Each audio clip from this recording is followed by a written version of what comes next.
You know, when I sat down to make this video, my very first YouTube video, I kind of thought that I'd thought of everything.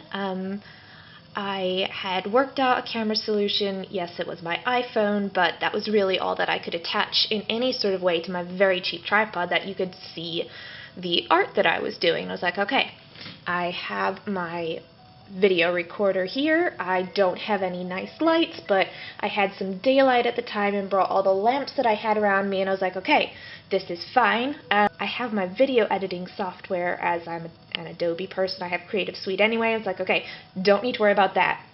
Sidebar, I need to worry about learning that. This video editing thing, turns out it's really difficult. I should have known, considering how long it took me to learn Photoshop. So bear with me as I figure out this brand new program at the same time as, trying to document all of this. So anyway, I have my camera, I have lights, I have video editing software.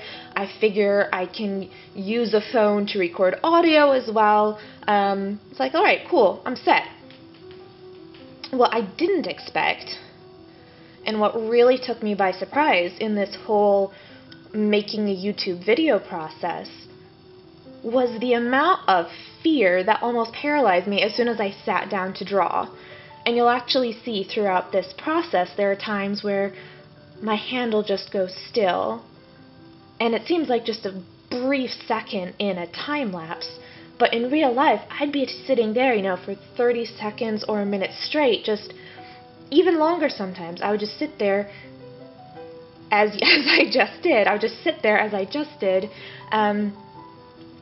and be so afraid that the next move I would destroy everything. I'd just screw it all up, the painting would be worthless, all my time would be wasted, I wouldn't be able to make any videos ever, since I wouldn't be able to do any sort of art piece ever that's just perfect from beginning to end. And all of this instantly flashes through my mind in a minute, all the ways I could irrevocably destroy the thing that I was going to be working on, and it would all go to waste.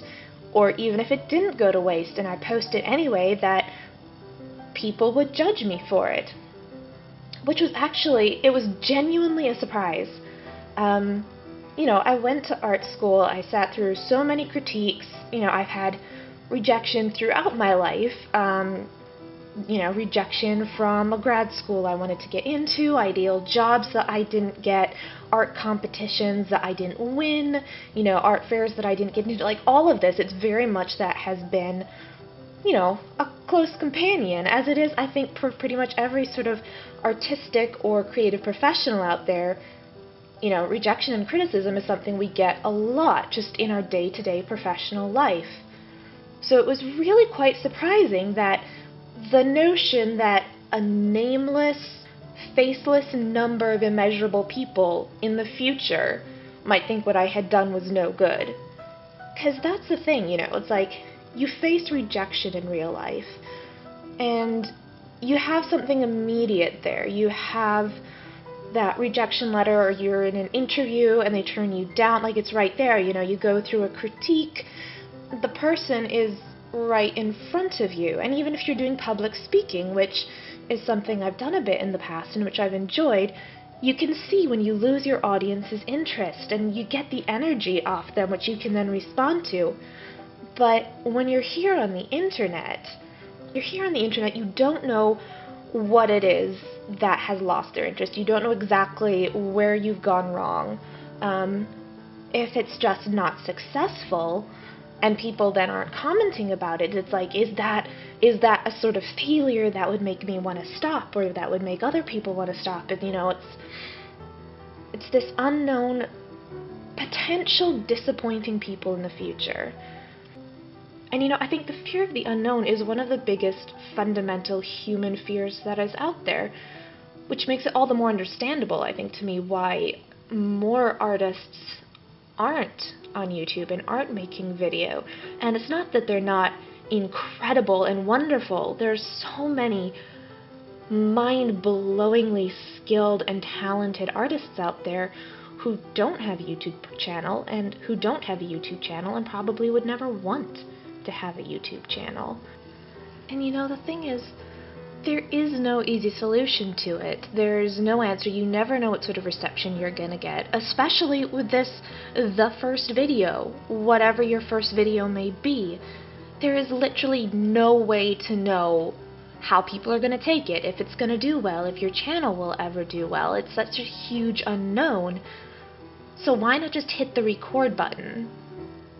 And you know, having done the hardest bit, just pressing the record button and deciding that in this moment it doesn't matter what those faceless people might say down the road. Because the worst that can happen is that nothing will happen. And you know, that's actually not so bad. So I also wanted to talk a little bit about the piece of art that you've been seeing sort of unfolding in the background as I've been talking on and on. And it's something that I've sort of been doing a lot more recently, this type of watercolor with mixed media. And I was actually really enjoying it. I got a brand new pad of Arches hot press paper, and I used some new Kuretaka watercolors, and then just a brush pen and some colored pencil for a little bit of detail there at the very end.